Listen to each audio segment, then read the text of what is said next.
All right, good evening. I'd like to call to order the Student Services Committee on Tuesday, August 6th. Mrs. Koenig is excused this evening. Can we verify that the meeting has been properly posted? Yes, it was. Excellent, thank you. And do we have any public speakers this evening? We do not. All right. Let's move on then to our first action item this evening, which would be our minutes. Be looking for a motion to approve the minutes this evening. Any questions? I move Yes. to approve the minutes as presented. Thank you, Ms. Voigt. Second. Second by Ms. Kowalski. All right, all those in favor, say aye. Aye. All those opposed. Passes 3-0. Then let's move on to our first discussion information item this evening, which is our transportation update.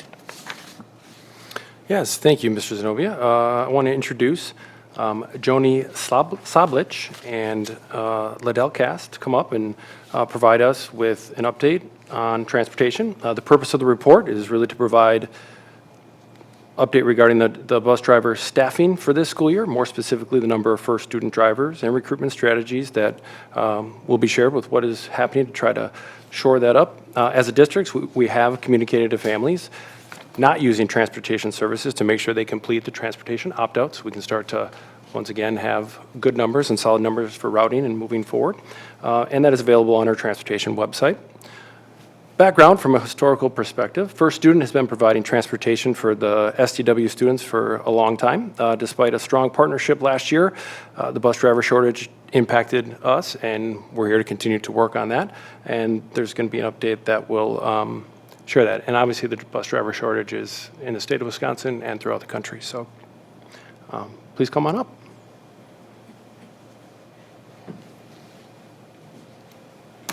For us in front of a microphone, or does it?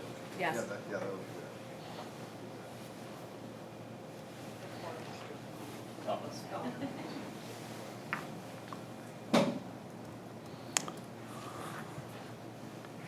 be Good evening. So just to introduce ourselves, I'm Liddell Cass. I'm the area general manager that supports the Waukesha facility.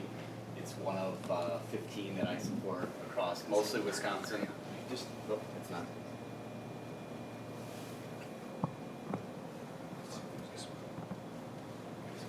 There's not a light coming in. There we go. I'll start over. I'm Liddell Cass. I'm the area general manager that supports the Waukesha terminal for First Student. It's one of 15 that I support across mostly Wisconsin. I do have a couple in Northern Illinois.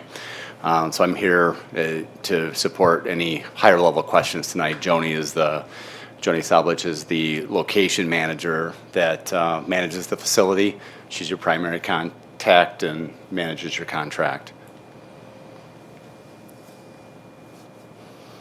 Good evening. Thank you for allowing us to come this evening.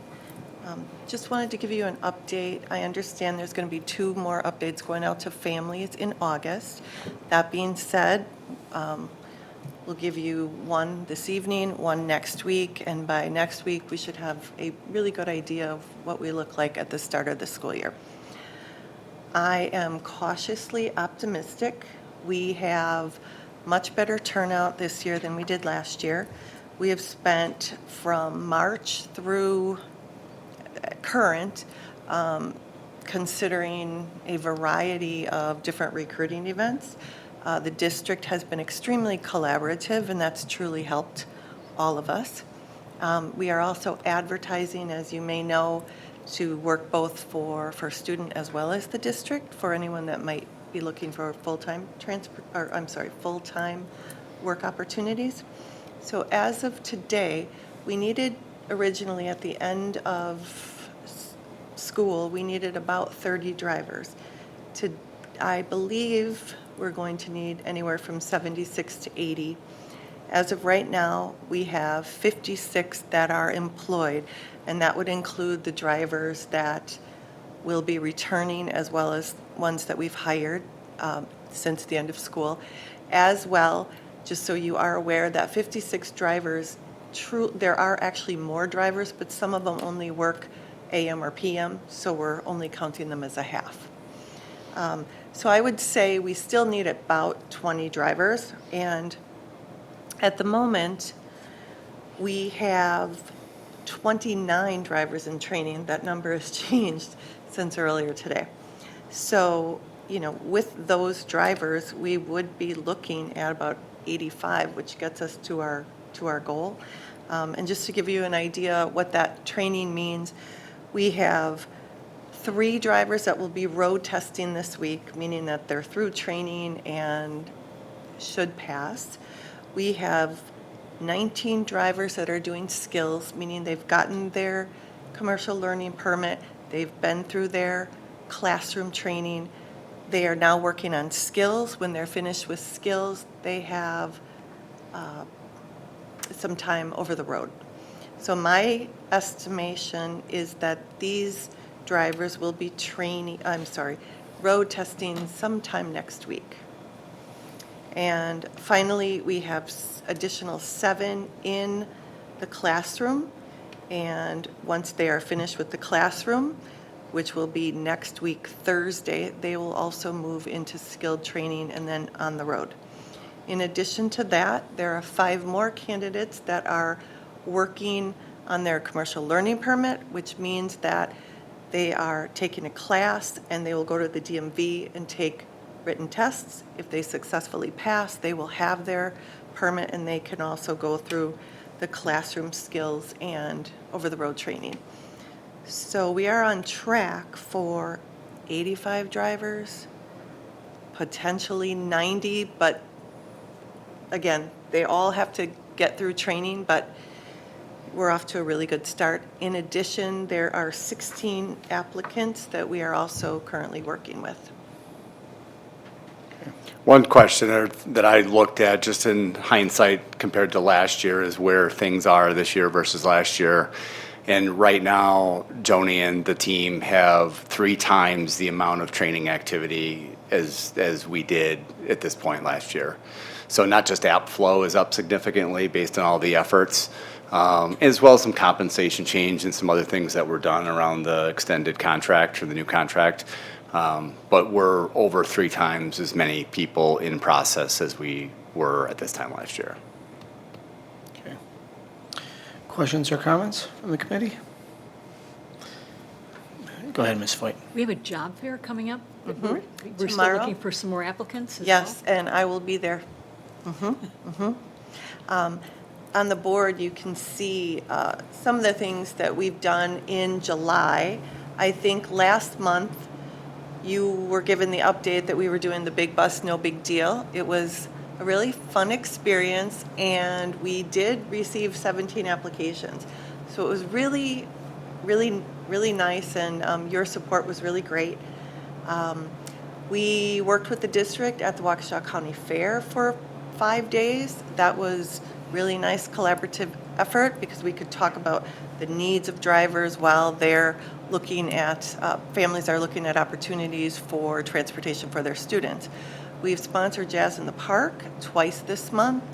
And just so you understand, when I say we sponsor, but we've got a group there combing the areas with tents and flyers, and they will talk to everyone. So the next thing we did is this past weekend, we did this for Walmart in New Berlin and in Waukesha. We collaborated with the Waukesha Backpack Coalition and United Way, and we were able to fill 2 buses for financially challenged students in the Waukesha area and also get the word out. And I did actually speak to 3 people from that event that will be applying for jobs. Tomorrow is our hiring event. I think it's 3:30 to 6. And I will be there, and I will be bringing one of my drivers who's also a recruiter who also speaks Spanish in order to perhaps help out if there are any Spanish-speaking applicants. As well, we have 2 touch a truck events, and what that is it's a fire truck, it's a police car, it's a school bus. Families can bring their students and allow them to be on the bus.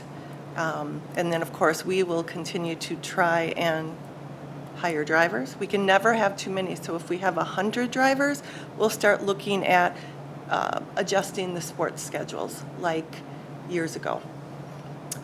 We also have a driver referral contest. Any of our employees that refers a driver, once that driver is hired and has been with the company for 30 days, they receive a $1,000 referral bonus. In addition, I'm offering a $500 gift card so they can avoid paying taxes to anyone that could bring me the most referrals in the month of July and August. As well, I hope you've seen around town all the banners, yard signs, flyers, people handing them out on the street. And for the most part, that's what we've done this past month since your last meeting. Any questions? Thank you. There's obviously a tremendous amount of work that has been going into the marketing and the branding and really trying to do this. But I do want to highlight truly the night and day difference that we're seeing last year to this year. And I think that with all of the recruiting efforts that we're doing, these are great. But if I'm a parent, the communications are going to start to go out soon with here's your child's route, here's the bus, here's the times, right? We should see the drivers going through there. I do want to speak again to the level of communication. I know that at our last board meeting, we had talked about the status and the frequency of that because I think that that communication, at least the structure and the plan, is outstanding. But we're not, and I want to be clear, what you're doing is great. But the parents want to know, is my child going to get from point A to point B? Will I actually have a route this year? Is my child safe?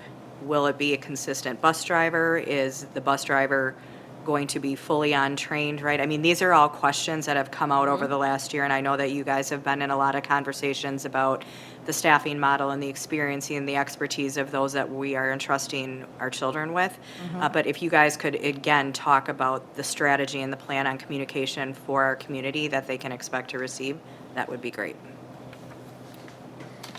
Yeah, and I can talk about that as the communication plan that Joni mentioned started with, after our last board update, really reaching out to our families and providing them information on where to go for transportation needs and information through the website. And so all of our families we're going to continue to engage. We will share out once again this week, as Joni said, and next week as we have more updates on where things are happening.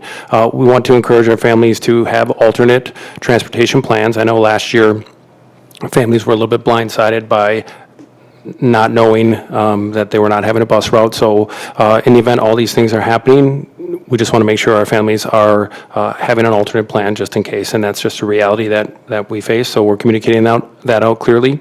We're letting our families know who come new to the district and who are enrolling new that they're, after August 1st here, they're not guaranteed a route on day one of school. I know that first student is working hard to have that happen, but we're communicating that out to have that alternate plan just in case while we're still working to try to make that happen. But at this point, it is not a guarantee.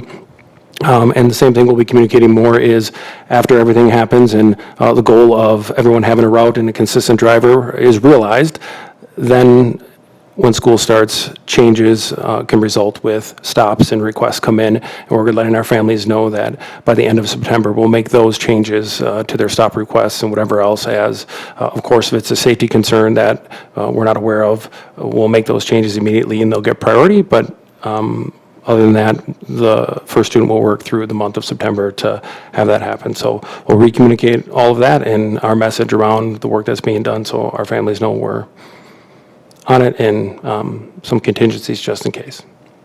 Great. I think I can add, just as a higher level in the organization as a company, I feel like we are sitting better this summer than we were last summer.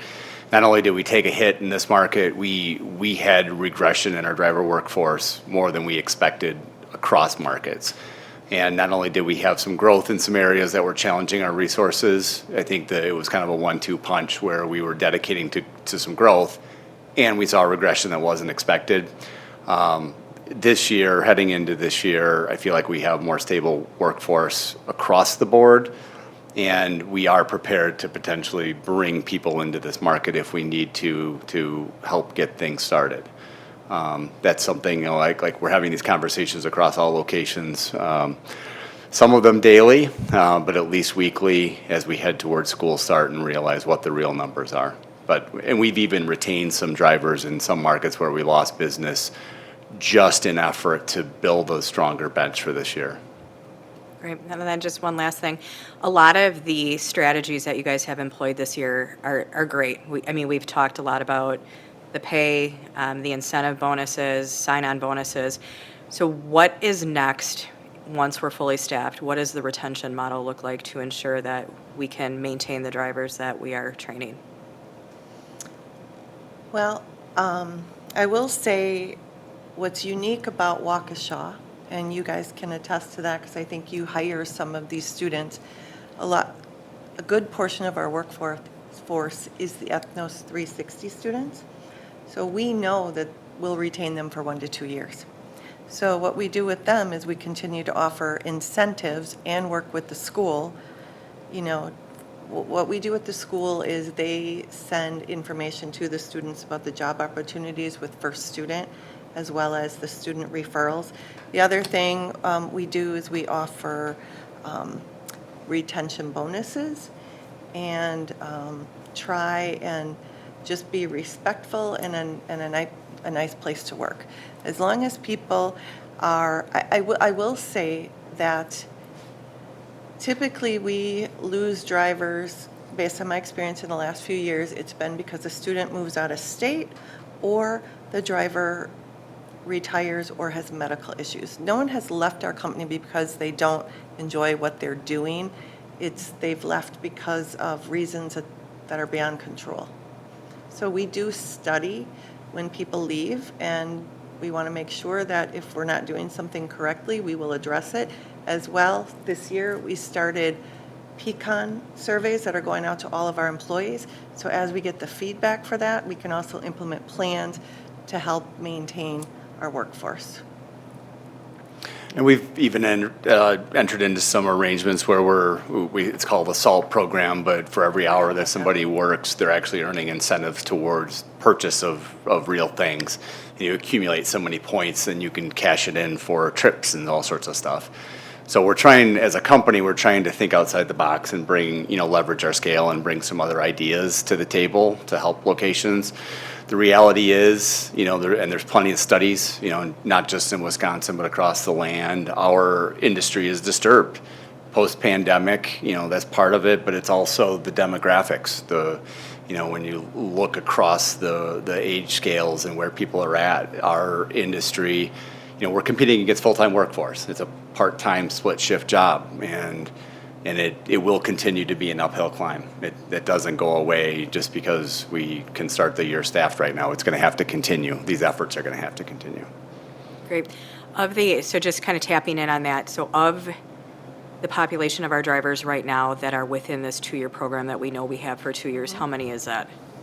I would say there could be 23. And this has been going on since the inception of the contract in 2013. Yeah, I recall talking about this briefly, but just understanding the metrics with that. And then just a really random question, and I promise I'll be done. Oh, no, fine. At the onset, when we're talking about all of these different numbers on where they are, is this, they've already cleared the drug test? Oh, yes, definitely. Right, so- okay. Yes, so, I can realistically say that at least 22 of these drivers, 3 are through the training, they'll be taking their road test. Okay. It would be rare that they would fail their road test. 19 of them have done all their classes, they're on skills, they will start over the road and they will be road tested. So realistically, I can at least count on those for sure. The 7 in classroom, I'm confident they will move forward as well. Many of them are students. And we do have other applicants that are working on permits and might be going through the process that I'm not sure about, and I'm not including them in these numbers. So I'm trying to be conservative, but please do realize that they are still in training. But as I mentioned in the past, especially with students, most likely 90% of the time they will get through the program. That's great. And again, I want to reiterate, you guys have done an amazing job. I know this is a lot of hard work. I know that it's been under a very tight scrutiny, so it's very appreciated. I think watching and hearing what we're doing to try to do this is wonderful. Thank you. I'm officially done. Officially done. Any other questions or comments? Go ahead, Ms. Foyt. Just want to reinforce, yeah, I saw you at the county fair, and I've seen you at many of these different events and know that you're working very, very hard. That's good, thank you. I'm glad that people see us. And the results are definitely showing. For your Thank you. efforts.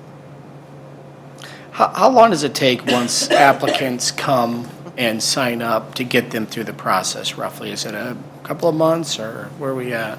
Well, it's approximately 37 and a half to 40 hours, and a lot of that depends on the candidate. I may apply, or someone may apply, and we run the background check, we look at their motor vehicle record, we test them, do a physical, we, have them take a drug test. In that time, though, they have to go to the DMV and take a test to get their permit. We have people that apply that sit for months before they go to the DMV to take their permit. If everything goes on schedule, I would say, they really want the job and they want to move forward 2.5 to 3 weeks. However, when we have a lot of candidates all at once, that's also very stressful because we don't have 25 trainers that are available to handle a mass group of candidates. We've shifted some of the training process to be virtual, so the upfront training, like the CLP, the commercial learner permit that has to happen before they can actually start training, we're doing that online now with some coaching at the local level, so that's giving more flexibility to candidates to fit into schedules. So it's really the first phase, the classroom phases can be done more, that is helping accommodate more people. The bottleneck that she's talking about really starts to happen when we get behind the wheel because that's one-on-one, right? Like that's the candidate with the trainer for the hours that we require or that they need. Some people need a little bit more than what we require, so. We also did recently hire a position called the remote ambassador. So that person is going to work outside of our locations to help push candidates through the process. If we haven't heard from this candidate, we just continue to make phone calls, or this person will do that. Or make sure, are you going in to get your permit? What materials do you need? Did you sign up for this? Did you do that? So in addition to us at the location doing that, there's someone that is going to be specifically dedicated to that process. Okay. Which should help. Okay. Any other questions? Well, thank you for coming. It's been a Thank you. great presentation. Looks like we're in a much better position than last year. I know that's been a lot of work on all levels, so. that's Cautiously optimistic. Yes. great. That's a great report. Thank you. Thank you.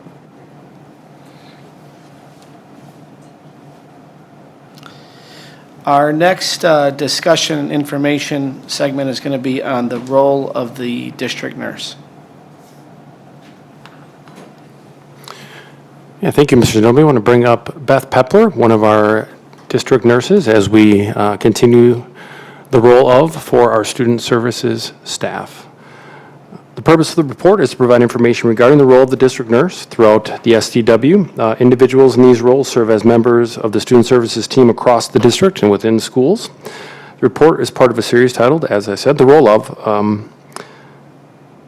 Throughout the year, other student services roles will have the opportunity to share more about their role. Some of the background, the nurses play a crucial role in the development of our students by providing support to them, their families, and our staff. So, thank you, Beth. Thank you for the opportunity to be here tonight. Move it closer. There we go. So I was asked to just give a little summary of what our role is here in the district. So we support the SDW mission to develop in our students the capacity and skills to be community, college, and career ready, and what that looks like for the nursing department. is identifying and reducing barriers to learning for students with acute and chronic health conditions. We know that a student, their health directly affects their ability to engage in their education, and unmet health needs don't allow them to engage to their full potential. So our role is to try to eliminate those barriers or provide supports for them. Go ahead. This is the pictorial version of what we do. It was created by the National Association of School Nurses, which is our professional organization. So in case you're a visual learner, I threw this in here. You'll notice that the student and the community are at the center of our work, and that all of the things that we do are surrounded by our scope and standards of practice in nursing, but that we have 4 kind of main areas that we focus on. So we are a community or public health provider. We do provide care coordination, case management for some of our students with chronic health conditions. We are involved in quality improvement and then in leadership roles as far as supporting the health room assistants.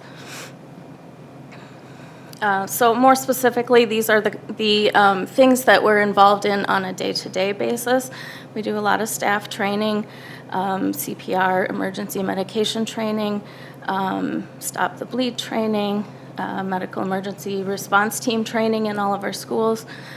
We serve as a liaison between the district staff, between parents, the student, and their medical providers. We create and distribute health plans for our students with chronic health needs.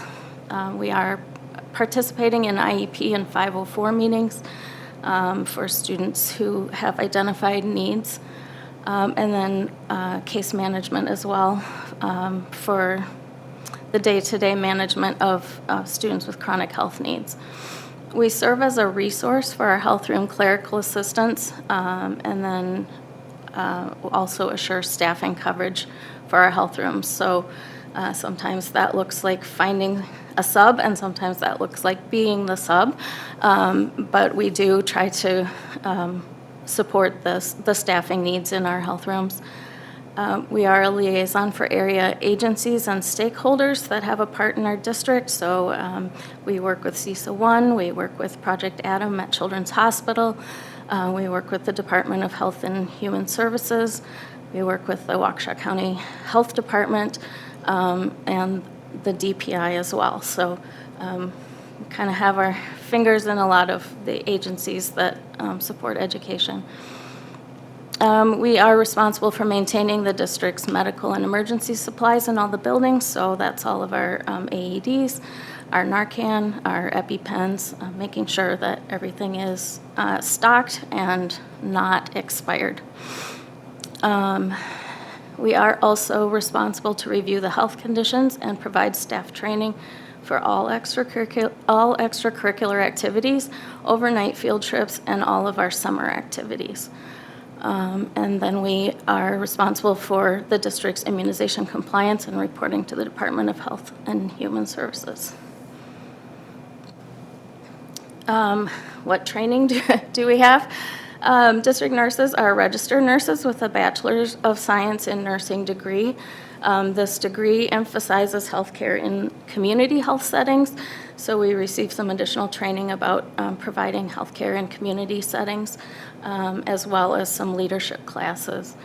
In general, district nurses have previous work experience in hospital settings, generally pediatrics or community health, where they have worked on their skills and knowledge, because in this position, you are practicing independently. You don't have a physician over you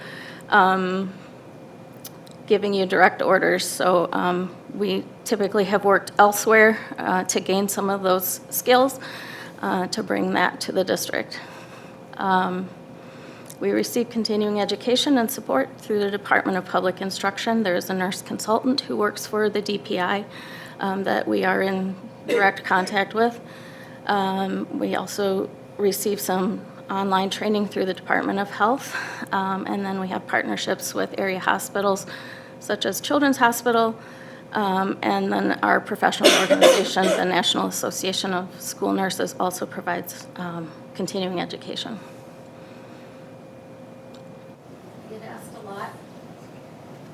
sorry.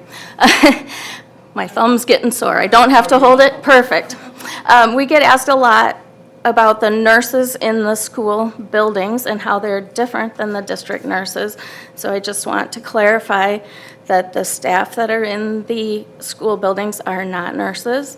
They are unlicensed assistive personnel, which means that they are working under the license of the district nurses. We provide the training, we delegate the care of those students to them once they have completed their training, and they are working under our license. They are responsible for maintenance, administration, and documentation of all the medications that are given during the course of the school day. They do provide ongoing care for our students with diabetes. They care for the students with acute illnesses and injuries. They respond to medical emergencies, maintain health room supplies, do some data entry of immunizations and health conditions. They do help us with all of the review of health conditions for the daytime field trips, and then they do provide some clerical support for the secretary.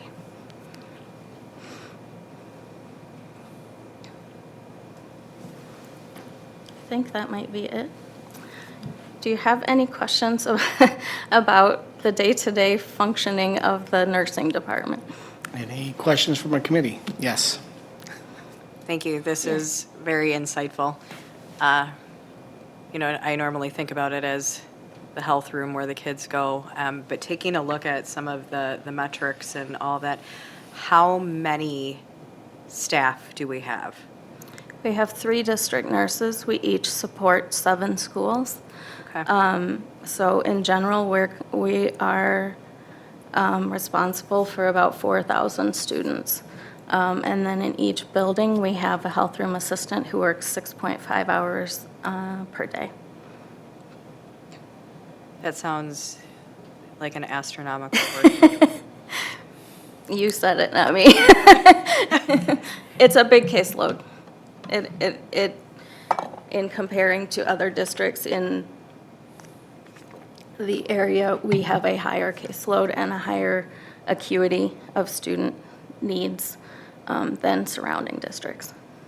So just in listening and kind of walking through that, I think the question that popped out most to me is the bridge between what I would see with special ed aides and the district nurses. Can you talk about how that links?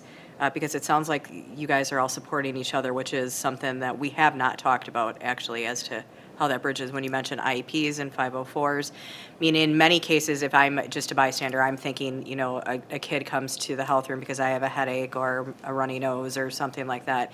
But this is far more expansive than what that is. Yeah. So the nurses are responsible for training special ed paraprofessionals as well to perform some of the nursing skills that we aren't able to cover multiple schools at the same time. So we do delegate a lot of our G-tube feedings, our diabetic care, urinary catheterization.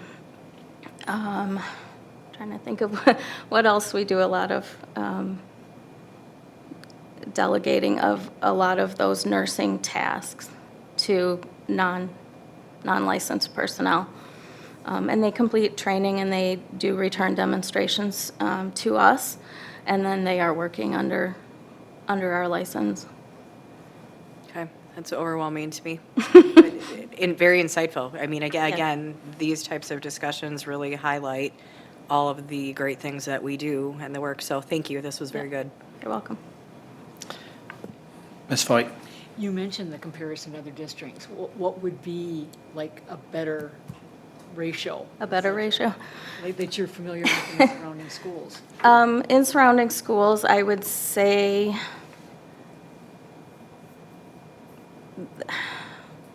without looking at the numbers, just off the top of my head, I would say they're at about 1 to 2,000. So we have districts in our immediate area who have half as many students with the same number of district nurses.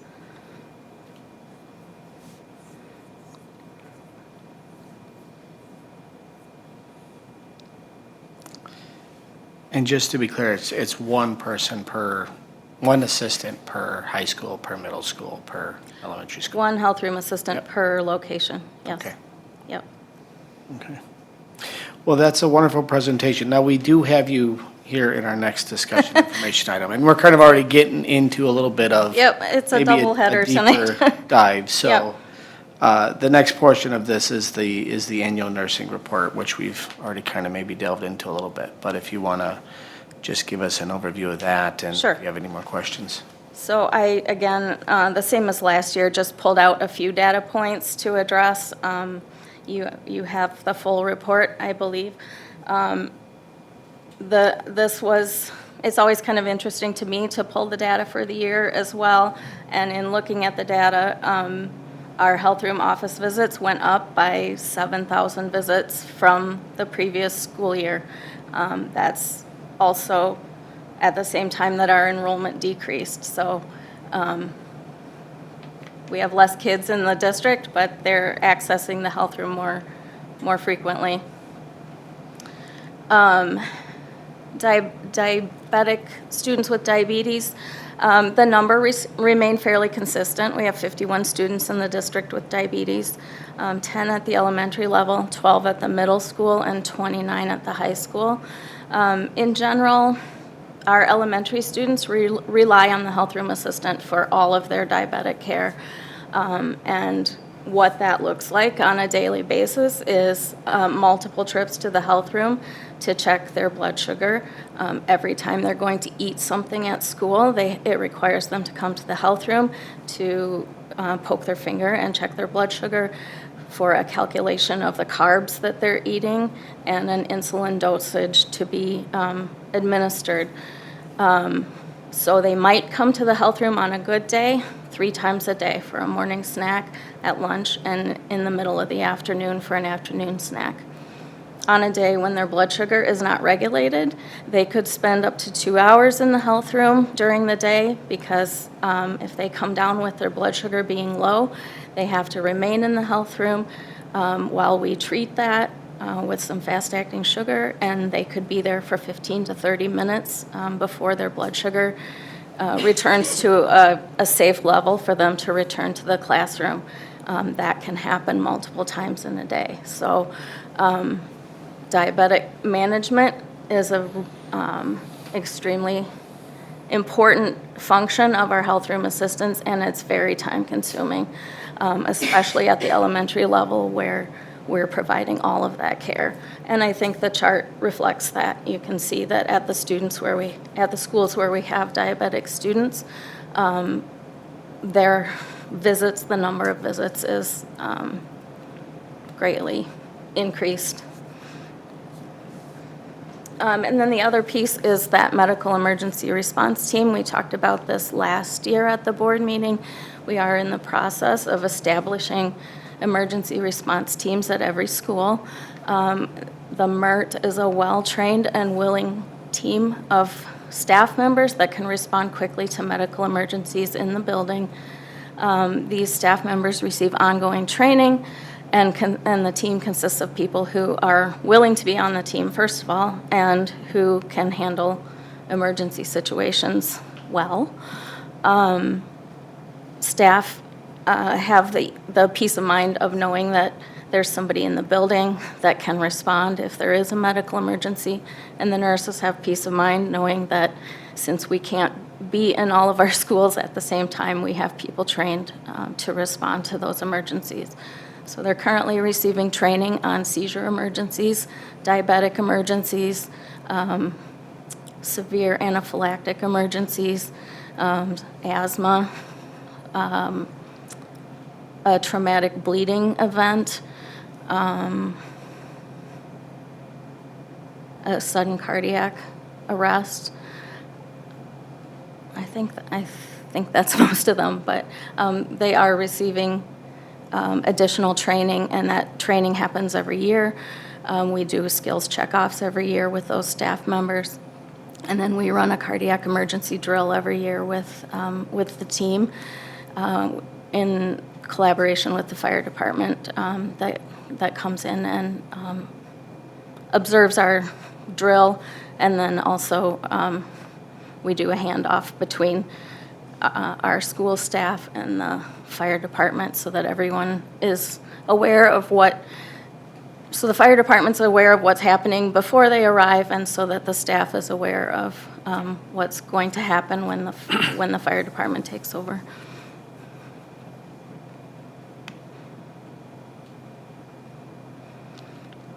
As part of our medical emergency response team, we have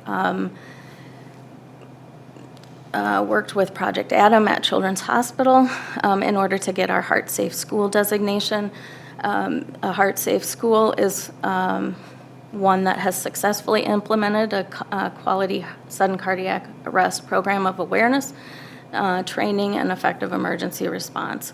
So there was a lot of work up front to develop a plan and get our staff trained and make all the staff in the building aware of the plan, the location of our AEDs, what the procedure is if there would be an emergency, and then part of the process is to run a drill every year, which we do. And Project Adam, team member from Project Adam comes and observes our drill. In order to be a heart-safe school, we have to be able to recognize a cardiac emergency and get AED pads on the victim within 2 minutes, no matter where they are located on the school grounds. So we have achieved that at some of our schools, and we're still working at others of our schools. But Project Adam and the Kai Lermer Foundation have been instrumental in helping us obtain extra AEDs in our buildings so that we can meet the goal of getting, being able to get pads on any victim within 2 minutes. Ms. Foy? How many schools actually have the AEDs? All of our schools have AEDs. I think it's in the report somewhere, but all of our elementary schools have at least one. Our elementary schools that have 2 or 3 levels have an AED on every level. Our middle schools have 2 AEDs, and our high schools have 3 AEDs inside, 1 AED outside, and our athletic trainers also carry an AED. All right. So this was our plan for rollout. In 2022-23, we focused on the high schools. We were able to complete North High School and West High School during that school year. In 2023-24, we completed South High School, Butler Middle School, and Les Paul Middle School. East High School and Horning Middle School are still in process, but very close to completing. They just need to run their drill. And then our goal for this school year is to complete the process at all of the elementary schools.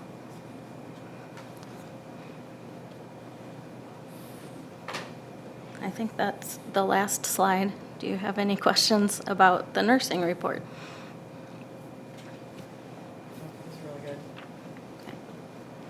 Yeah, it's great. Just a couple years ago, I recall we were talking about the AEDs going in, and here we are this year completing, looks like all that work even at the elementary level. So it's a really big step. Just a question going back to the rise in visits to the nursing station, if you will. Mm-hmm. Looked like it was about 7,000 more than last year. Right.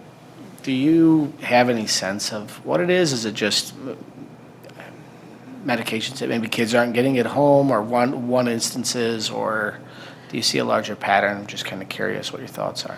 Yeah, it's hard for me when I pull data to see exactly what where the increase is. So it's just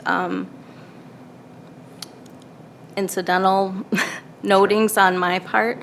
I would say the amount of medication that we're giving has increased. So the number of kids coming to the health room for medication has increased. I have numbers here.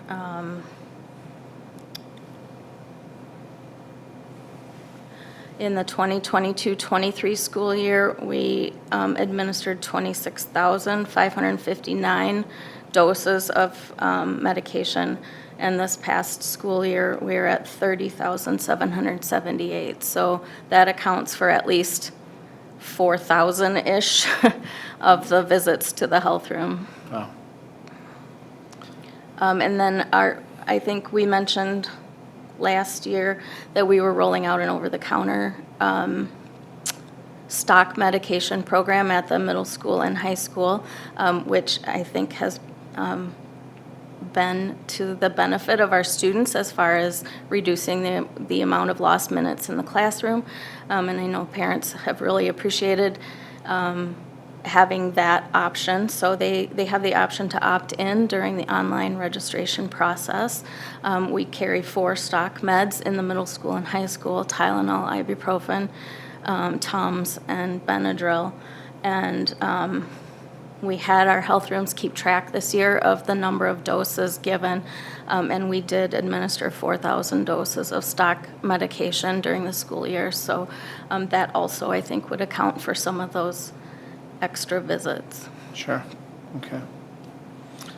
Any other questions from the committee? Well, thank you very much. We appreciate it. We know you nurses have a tough job, and it's really wonderful work you're doing. Great presentation. Thank you. Thank you.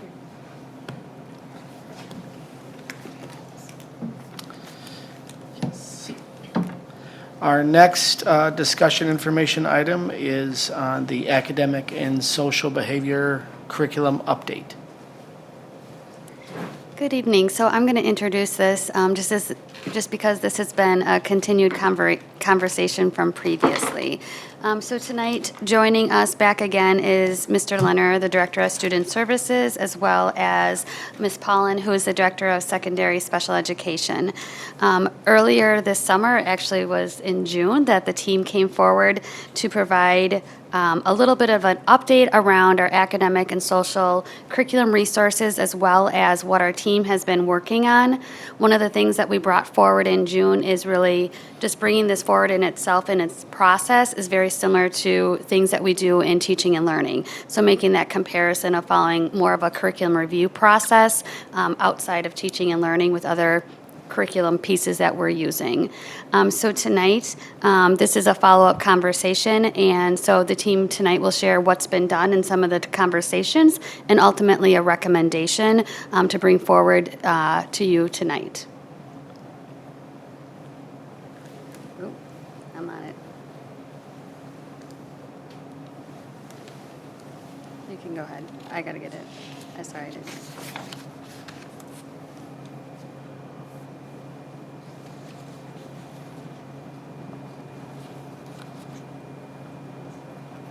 All right, well, thank you for having us back this evening. As we're waiting for the slides to get up, kind of the first piece that we were going to do is talk about a review of what we covered in June. So as you know, our EMLSS behavior team began to look at what would be some other social or academic and social behavior curriculums to compare with Second Step, which had been what we were currently using. So we had shared with you that we narrowed that down to 3 resources, and then since the time that we came in June, we've continued to measure those resources against the core competencies, and those include self-awareness, self-management, responsible decision-making, relationship skills, and social awareness, to narrow this down to work on making a recommendation. And so the current conditions of the program are that we have utilized, as Lisa mentioned, Second Step, K-8, and that meets our universal or Tier 1 academic and social behavioral needs, but does not go beyond Tier 1. And the best way that I can describe the difference between Tier 1 and Tier 2 is Tier 1 is educating a student about, for example, making a good choice. What happens when the student says no? Either verbally or through their behavior? Well, that's where you start to get into Tier 2. What if they say, no? Well, then we're talking Tier 3, right? So we are not currently reaching that Tier 2 and Tier 3 level in our current program, and so we are looking to augment what we're already doing to address students with more significant needs. And that's K-8. At our high schools, we do not currently have an evidence-based resource or intervention for addressing student behaviors. We do the work through our school counselors, our school social workers, and our school administrative teams who address student behaviors on sort of an as-needed basis, but we're looking for something that will help the high schools to address those needs as well. So the curriculum review process led us to a more robust platform that we think will meet the needs of all of our students, both through universal instruction and through those targeted behavioral needs. And so our recommendation or our ask tonight is for a pilot program to be completed through the next school year. And that is to pilot one of the resources that we looked at previously, which is Navigate 360. And our goal is to have the pilot program go through the middle schools primarily, but also touching the high schools through the 24-25 school year. What that would look like at the middle school is to utilize Navigate 360's Compass curriculum on a universal level to address academic and social behaviors, as well as to utilize their targeted behavioral intervention program in students in special education. The high school pilot would be to use the Compass Behavior Intervention Program, which is a little bit, the Compass curriculum is universal. The behavior intervention platform is Tier 2 and Tier 3, so more targeted, in special education programs throughout the next school year. At the elementary level, we want to continue to use the hybrid kits that we've been using in grades K through 5, which do not cost the district anything during our pilot. The reason that we made that recommendation is frankly, I don't have to tell you this, but with Act 20 and the work that's going into student literacy right now, we felt that another new program would be a heavy lift for the elementary schools, and so that's why we wanted to focus primarily on the middle and high schools at this time. And just to emphasize, you know, these decisions have been made, or this recommendation is coming with the support of the principals at each of the levels. We had informational meetings and review meetings with both middle and high school principals and administrative teams, and they helped to steer us in this direction. Once we start the pilot program, we'll gather feedback from staff, students, and families regarding the use of the Navigate 360 program. It's actually built into the program where with each lesson, there is a home component that gets sent out to families so that they're aware of what's happening. And then we'll gather feedback as we go along. And then our goal is to provide the board with an update in winter, potentially January. Could be earlier, with the feedback that we've collected from staff, students, and families, as well as evidence of student learning in the core competencies. And again, this is built into the system where there is essentially a pretest for students on the core competencies. Once the lessons are underway, then we would assess them, let's say mid-year, gather feedback on that, and then there's an end-of-the-year assessment. So just like we would in a lot of other classes, we would have that understanding of how students' learning has improved or grown over the course of the year in the core competencies. So why did we choose Navigate 360's programming? As Mark had mentioned, it is a program that would serve students grades K through 12, and it does provide that tiered system of support. So we're hitting that universal level, and then also having those tiered interventions at the Tier 2 and Tier 3 level to make sure that we're meeting the needs of students that have some more significant needs. And then we're able to use that Navigate 360 as an evidence-based intervention to give us a data point or data points prior to a special education referral. It also gives us that evidence-based program for our special education teachers to use for any students that have these social and academic behavior goals within their IEPs, so that they are able to progress monitor and provide feedback towards those goals to students and families. This platform is currently being used throughout Florida and Texas as an academic and behavior resource, and it is also the company behind Wisconsin's successful Speak Up, Speak Out confidential tip line program. in terms of why we went with the Compass curriculum for the middle schools, these are brief 15-minute lessons, scaffolded and web-based, that ensure students receive appropriate information in an engaging format. So what would students see? Well, they'll see probably a combination of a reading assignment or a guided assignment from the teacher, but then also a brief video, perhaps a quiz, perhaps a game. They're different for just about every lesson. These are lessons that would take place once a week. They would be done during their resource period or advisory period, depending upon what kind of term you want to use for that. So it's something that's meant to be brief, meant to build on and scaffold up through previous knowledge. And like I said, 15, 20 minutes probably with some review and discussion on the part of the instructor. It's fully aligned with the Wisconsin Competencies Framework. It's sequenced to ensure consistency throughout the student's education in terms of scope and sequence. It goes K through 12. It has a robust content library with over 500 lessons. Obviously, I don't know that we'll ever hit all 500. I don't know that we'll hit all in a given year. We'll be selective through our work, and this is where the work of our EMLSS behavior team will continue. We're looking to expand that out through to make sure that every middle school is represented, as well as the high schools, so that we can make sure that we're selecting resources that are going to be supported by those schools and students.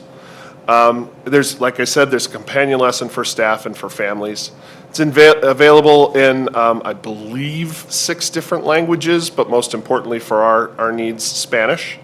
And because it's a web-based program, it allows for ease of data tracking and also ensuring fidelity. So when teachers log in to utilize the platform, we can see that. We can see how much time they're spending in the modules, and we can, assess that information as we go forward. Mark, can you speak for a minute about if we move forward with the pilot, any flexibility we would have in determining of those 500 lessons? Oh, yeah. What is the priority and Sure. just what flexibility we would have as a team? So we would have, well, first of all, we have complete control over which lessons we push out to students, staff, and families. But second, as we talked about how we would implement this process, the work at the schools typically starts in October. That's where they really get down to where they start having the lessons take place in the fall. And so we've already talked about as a team how we would meet throughout, with your support. We would meet at the start of the school year and well into September to make sure that we're selecting the lessons that are meeting the needs of our schools. And that was something when we spoke with the representative from Navigate 360, that there are many districts that specialize that program to fit their district needs. So if at the end of the pilot we determine this is a resource that we want to continue with, we can get that feedback from our middle school teachers about what lessons they feel like we should keep. And then any additional lessons we might need to add based on student need, and that's something that could be fluid if we're looking at implementing at the elementary and high school levels as well. As far as selecting the Compass Behavior Intervention Program, as Mark had mentioned earlier, we're looking at utilizing that at the middle school level for our special education students. But as we're looking at the high school level, we're also looking at utilizing that resource for our special education students. So that has digital lessons to address those common behavior infractions, which would include the anger and emotional management, bullying, digital safety, respect, attendance, conduct, honesty, responsibility, and substance misuse. And the beauty of this program is that the lessons vary in depth across the universal and those targeted levels of instruction. So that's going to meet student needs based on grade level and their current intellectual functioning. And then our special education teachers are able to assign those lessons to individuals or small groups depending upon the need. So our special educators would be able to look at student goals and determine which lesson or lessons would help those students make progress towards those IEP goals. And then they're able to work with students individually or designate small groups that are working on the same skill, be it emotional management, respect, safety. And then it does do a pre-test and a post-test for each lesson at those tiered levels, which will help with that progress monitoring and data collection as we work towards our progress reports for students as well as their annual IEPs. And that's the information. Thank you. Any questions or comments from the committee? Yes, Ms. Kozlowski. Thank you for the presentation. You turned yourself off. Oh, There you go. well, hey. There you go. Okay, I have a lot of questions. And I'll try to, some we got through on that.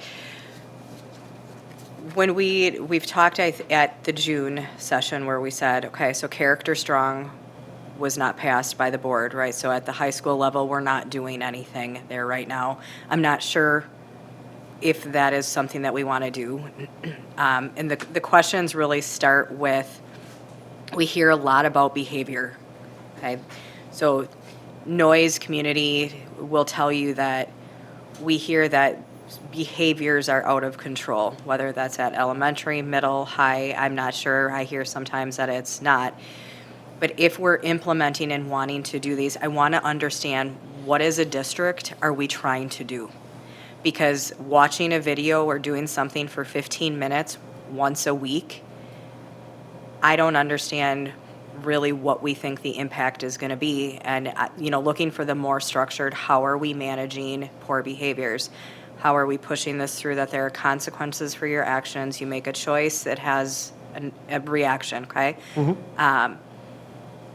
I loved what I saw in early things about understanding self-regulation. I think I've highlighted this a gazillion times, what I see it happening at the elementary schools on these children learning and understanding, I have emotions, they're big emotions, and how do I navigate through that? I think that is really important.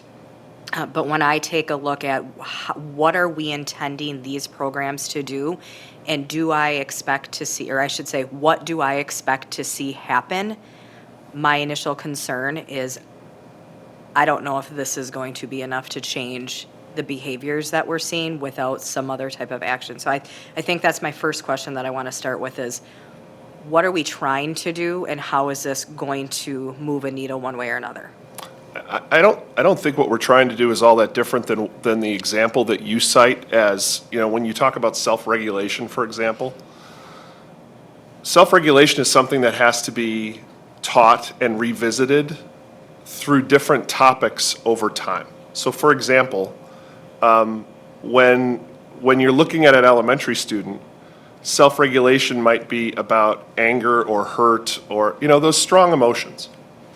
There are different triggers for those strong emotions at different grade levels. So for example, in the middle schools, a lot of times what we hear, back me up on this, is we're hearing of strong behaviors and strong feelings about things they see online, about things that are said behind their back, about things that oftentimes the students don't have any control over.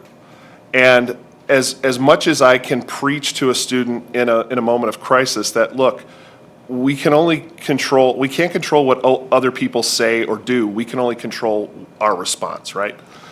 But what we feel that we need to do is to do that on a universal level and on a structured level across an entire grade level, 6th, 7th, 8th grade, with slightly different lessons along the way, slightly different examples along the way, but so that students can connect to that. When we do have a student who's reached that level of dysregulation, however, then that's an opportunity to go a little bit deeper. And so that's where the second part of the program comes in, where it's no longer a 15-minute lesson, it's much more in-depth and a much more structured lesson. And as Lisa said, it could be one-to-one, it could be in a small group. But it would be, and one of the things we would have to do is sort of develop what the gates are for when a student goes from tier 1 to tier 2, from tier 2 to tier 3. And that's something that we would need to sort of work out over the course of the pilot.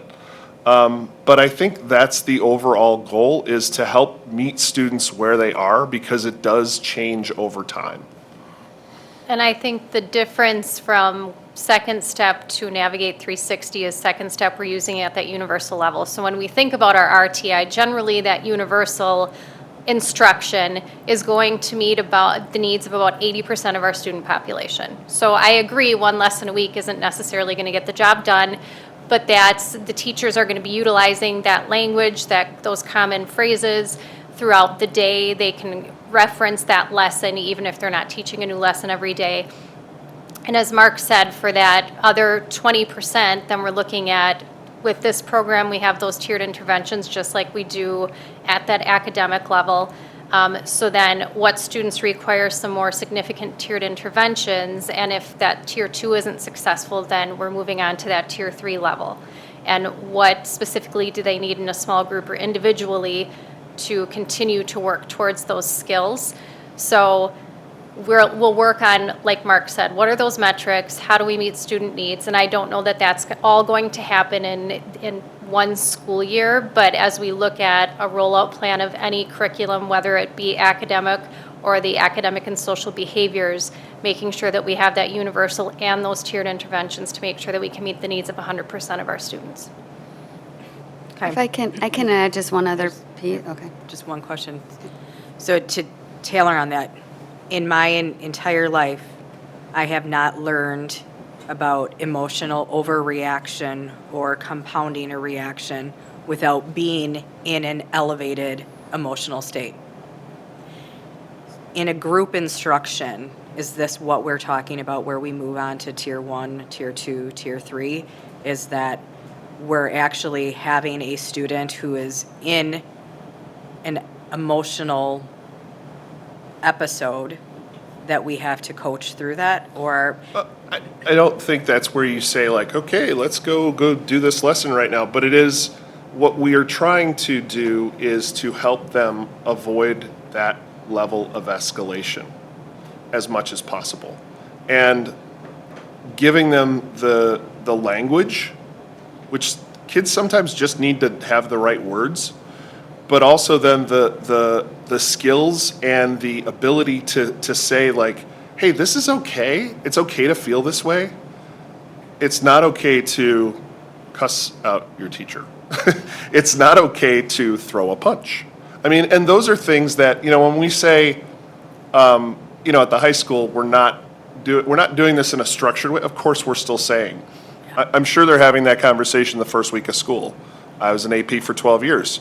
Every day on the first day of school, I brought the freshmen in. They did a round robin, and I told them, you throw a punch in this building, this is what's going to happen. So they knew. And I know that's still happening in the buildings.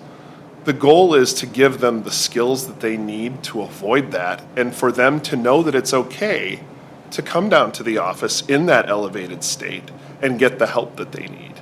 Because we're all, what gets said inside the assistant principal's office can stay there. And sometimes those are things that are not kind coming out of our students' mouths. I'll just say it nicely that way. But those things can stay there.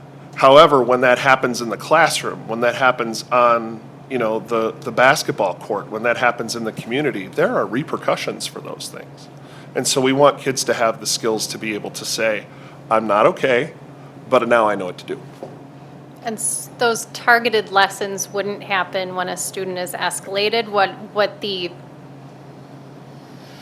need for the program is, we're teaching that universal lesson, but those students that require that tier 2 and that tier 3, it's teaching them, like Mark said, the skills of, if I'm beginning to feel escalated, these are the things that I need to do. And then also trying to work with staff to identify some of those triggers prior to that escalation, and being able to tell that student, depending upon language from a lesson, or saying it looks like you need a break, or the student being able to advocate for those things for themselves. It's giving them those tools so that we aren't seeing, like you were talking about, some of those larger behaviors that could be impeding their learning or the learning of others.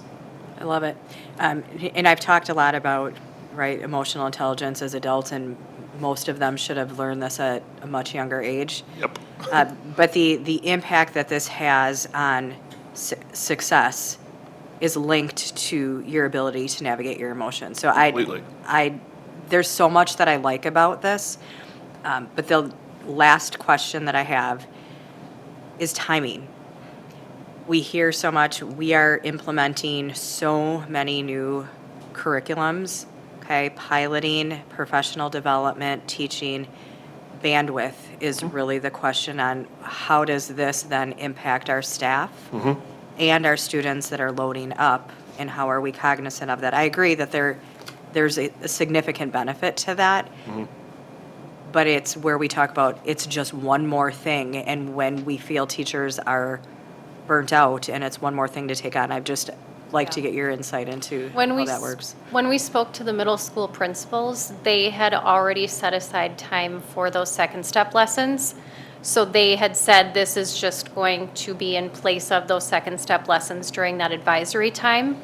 And when we spoke with principals about utilizing it for students with special education needs, some of our lessons are created by the teachers, so they are having to plan and prep those things for students. This is going to help them have a resource to guide those lessons and then help provide a progress monitoring tool, which is, once they have the training, is actually going to save them time versus creating things and then kind of creating their own progress monitoring tools. That's a great answer, because that's what we're trying to get away from too. Okay. Thank you. And I would just echo that earlier, Mark had shared, Mr. Leonard had shared that at the elementary level, we recognize that that bandwidth is at capacity with all the things going on with literacy. And so that's why in this recommendation, there's no change at the elementary level. They would continue with the kits from second step. It doesn't have any cost to us at all. So that would continue because we recognize the bandwidth, and in conversations with principals and our partnership there, that we all recognize that, and that's where we are focusing on a different level. But there's different structures in place that allow us to push in more, faster with the other levels, just because of the time in the schedules. Any other questions? Ms. Floyd, did you have any questions? No. So we've looked at some of the behavioral instances over the course of the year. I think we've maybe done that twice or in the past year. I know we were doing that even in the year prior. Is this going to kind of provide some insight into some of these instances? Are we going to be able to track this stuff a little bit better? Because I know when we see the amount of numbers, we're just looking at a number, and we're not really getting a feedback as where are we improving, where are we spending our time? Yep. It's going to significantly change that from our perspective of seeing an oversight of That's the how we can goal. address. I mean, this is another piece of the puzzle. Okay. It's a large puzzle, but, Mr. Pat and I have already had conversations about one of the things we're going to be doing this year is weekly. We have weekly meetings, and we'll be looking at behavior instances on a weekly basis. And also, looking for hot spots, some of which are predictable, some of which are not. And seeing how this resource can help us to address those needs. I also think it's important for us, just like we do with an English curriculum or a math curriculum, to use the same language throughout the district. And at times, now is the intention the same? Of course, the intention's the same across the district. But I think at times the language gets used a little bit differently, and that's why we talk about academic and social behaviors. We're very specific about what those academic and social behaviors are.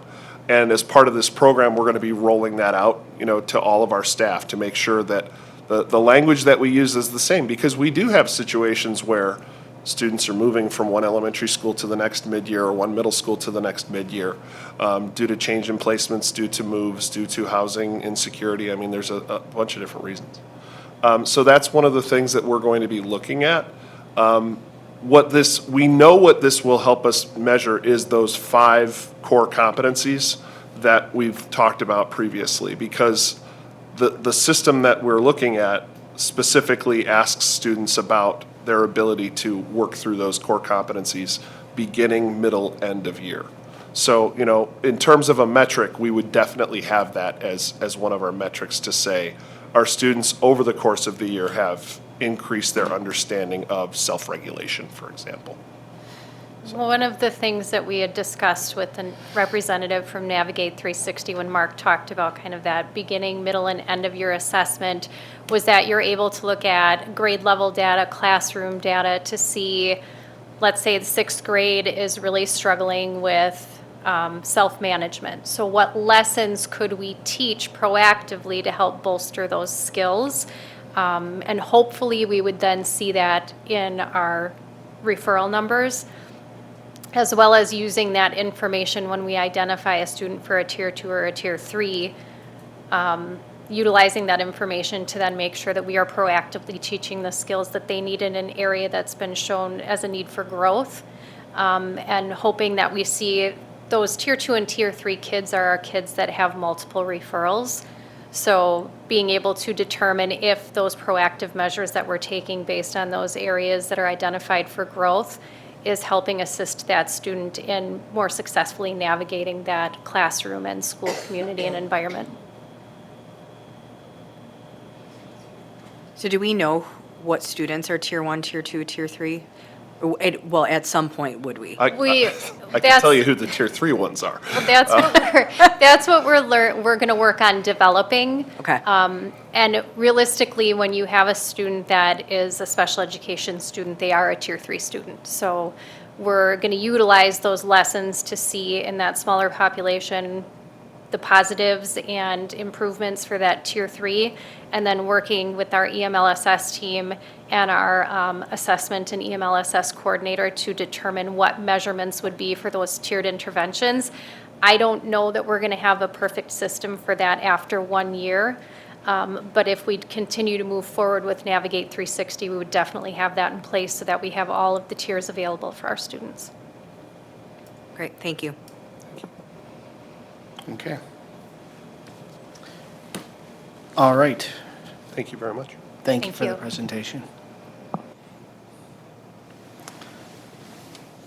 We have one more information item this evening, and that is the key performance indicator.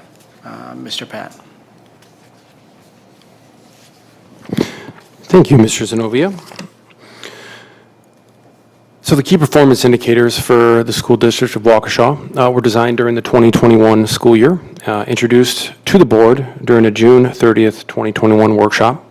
Since then, revision has taken place based on feedback and reflection. Obviously, things change over time. And the document, which I know Ms. Ginnerman shared with you, was board approved on October 13th, 2021.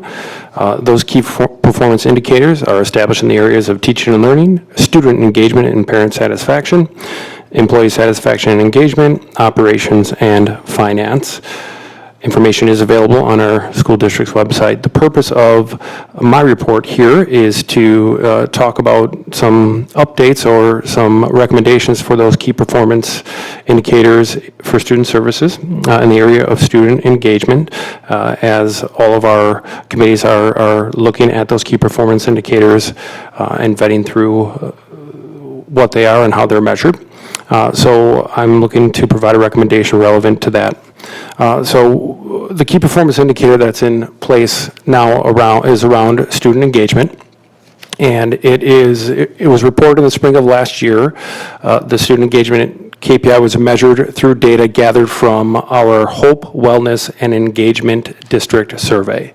The data gathered from that was similar over time, so not a lot of movement from that survey when it came to data. And then looking at in student engagement, really around one question from that survey, and kind of denoting from that more if what level students were engaged at. So that was the level of data when it came to measuring student engagement. The recommendation from me is to, obviously continue to focus on student engagement, which is critical, but discontinue the data source of the engagement for the KPI, moving away from that as a chief measure of student engagement and really measure student engagement through our student attendance data. Students who are engaged in school show a willingness to attend. in a nutshell, all of the things that we put in place to meet students' needs and where they are at, they show us how we're doing with them by coming to school, by attendance. Attendance allows us to break out by different areas to look at and dive deeper to certain groups of students, certain buildings, certain grade levels. It really provides a width and a wealth of information we could look at to find root causes to some of the things we're seeing with attendance, which is talking about how they're engaged with school. So, and why is it important? And on the key performance indicator, that is a question that is asked. And the continuous improvement of comprehensive systems, you heard the term EMLSS, and systems we're trying to put in place to support all of our students, contribute to increased engagement where we want our students, they feel safe at school, they're going to be engaged. They contribute to a positive culture when they are engaged, and they're part of a positive climate when they're engaged. So everything we are doing, including the presentation you just saw, is part of that puzzle to meet students where they're at and meet their needs. And we want to see that come to fruition through their attendance, right? So my recommendation is that we move in that direction and start to have further conversation and look at data around attendance for that KPI. All right. Questions or comments? Ms. Kozlowski? No? No, I think that's great. I think that makes sense. And I agree with the pillars that lead up to that, with that assessment. I think that there is a lot to be said when students are showing up, that they most likely will be engaged, and then how do we navigate those that are not? It's sort of my thoughts just kind of keep coming, but it's building out then communication on attendance, right? So what % of our students are attending at what levels? And then for those that are not, what have we identified and how are we changing their engagement strategy? Absolutely. I do appreciate the ability for us to kind of fine tune some of these performance indicators as we move along. So I appreciate all the administration's work in this area, and as well as the board being flexible. So any other questions or comments? Ms. Voigt? Related to that, would we still look at participation in SEAL by Literacy and Global Scholars and dual credit enrollment and some of the specific programs that do help to give them more incentive for involvement? I think that everything is, I'll let you go, Ms. Kinderman, sorry, were you? Okay, I think everything is open for discussion, so that isn't something I have focused on directly, just I've focused on the student engagement aspect. So. And part of that, we'll share out some of those things with teaching and learning. That's where some of the things do cross over with teaching and learning and student engagement and student services. But some of the things we may recommend that we continue to monitor and advertise and celebrate because they are great, but maybe not have them as a key performance indicator with the goal of having few as possible from our conversations at the board work session. All right, well, thank you both for that presentation. Our last item of business would be recommendations for our future student services meetings. Anything this evening? Seeing none, that will adjourn our meeting for August. We'll see you next month. Thank you.